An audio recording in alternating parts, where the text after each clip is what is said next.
a possibility because you've got, as I say, you've got loads of this stuff.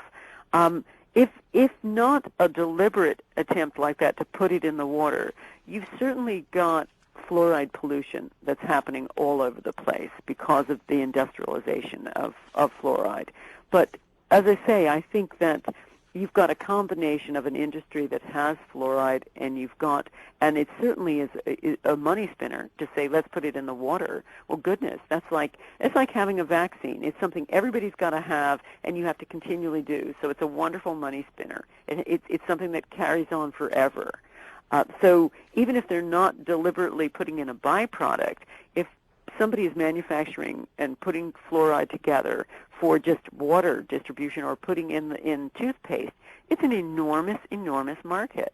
And then you've got that coupled to governments who want to do something, a nice, big, broad sweep to try to help all the kids out there whose teeth are filled with decay. And this is where you've got this industry. And I understand there really aren't any current studies, is this true, about fluoride, fluoridation? They are old studies, the same kind of studies that basically said that cigarettes don't cause cancer? Or are there any new things that are coming out now where, agencies can look at and say, hey, we better stop this stuff?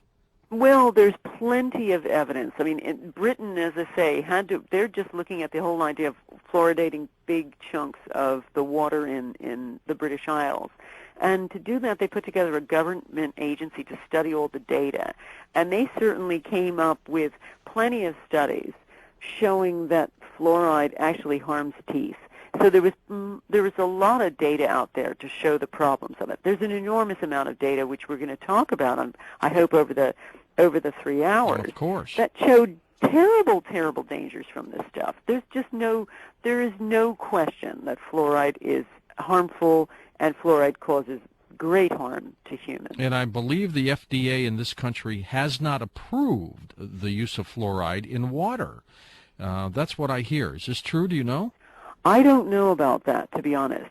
But, I mean, I wouldn't be surprised if this was something that went outside the FDA thing, because it's a water supply, and it's probably something possibly governed by some other part of the government.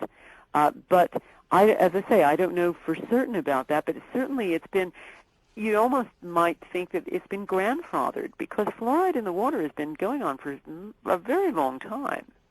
Well, in 1992, Newsweek did an expose on fluoride safety as well, but this country really has not grasped the possibilities of the danger of that, and I just think it's an important topic. It really is. Well, I think that there's lots of new things going on. I mean, some of the stuff that we've uncovered has been really fascinating, showing real links with so many different parts of the body. I mean, we know about, tooth problems, but, I mean, our latest evidence shows that it actually is, because it accumulates, and it can accumulate in the brain, it can permanently reduce a child's intelligence.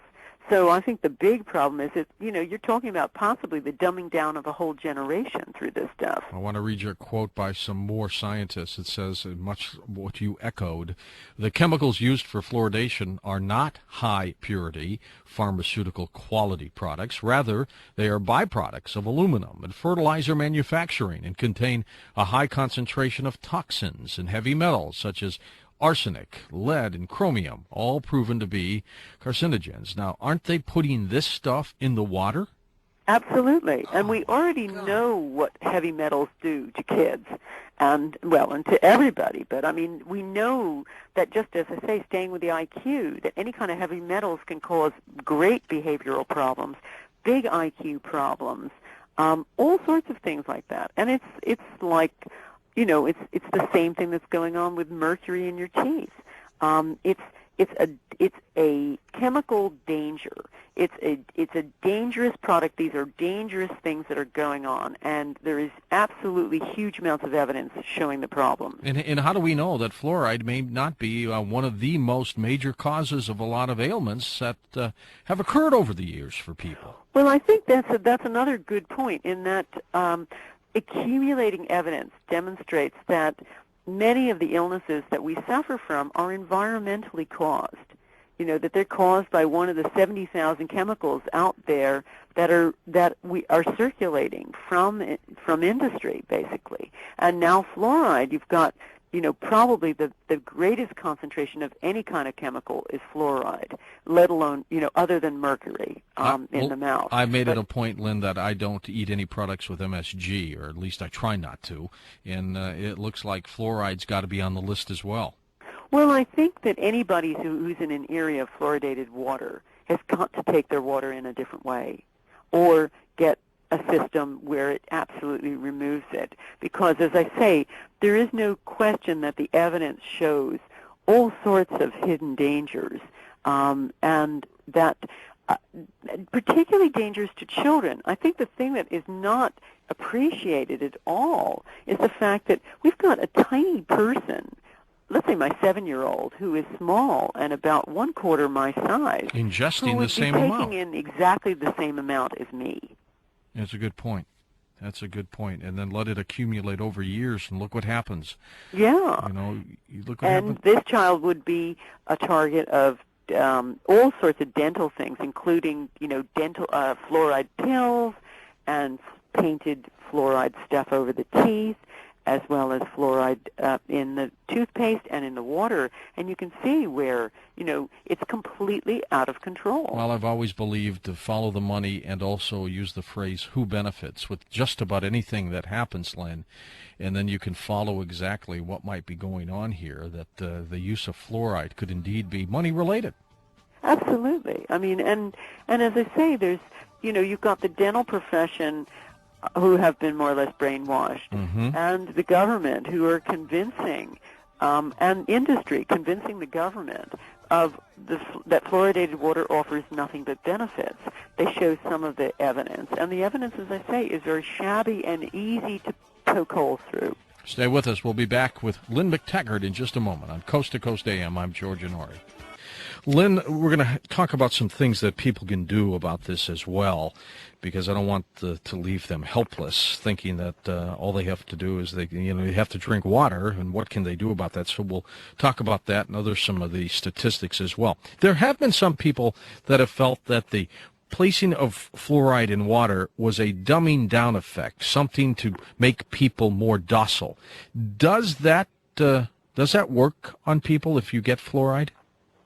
Oh yeah, I mean it works. I mean I don't know if there's I don't know if there's deliberate evidence of that.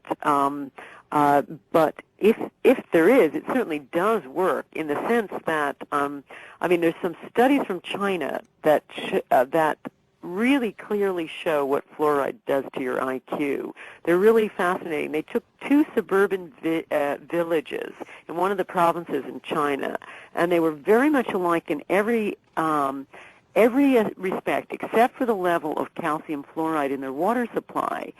One place contained 0.91 parts per million, and in that place, only 14% of the population had dental fluorosis, which is mottling, softening, and increased porosity of the teeth, but no cases of bone fluorosis.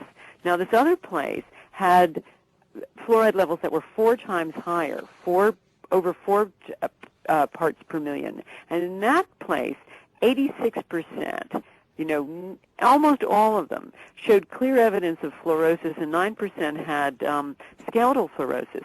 But most interestingly of all, they compared IQs through over 100 randomly selected children in both places. And the IQ levels were about 8% higher. So it was really a statistically significant difference. And they've also found that in areas of China where they've measured a bunch of places, and they've found that the more fluoride in the water, the dumber the population. But just by, as I say, measuring IQ of children. So I think that there's no question that there is a link with fluoride and IQ problems. And then there's also other things showing learning disabilities, motor dysfunction. What about and all ADD? Kinds of disruptive behavior from it. How about ADD? Is that possible? Absolutely. They're showing now many of the studies that they've got on these are from animal studies, and of course they may not always apply to humans. We always have to remember that. But they do find that these lab studies on rats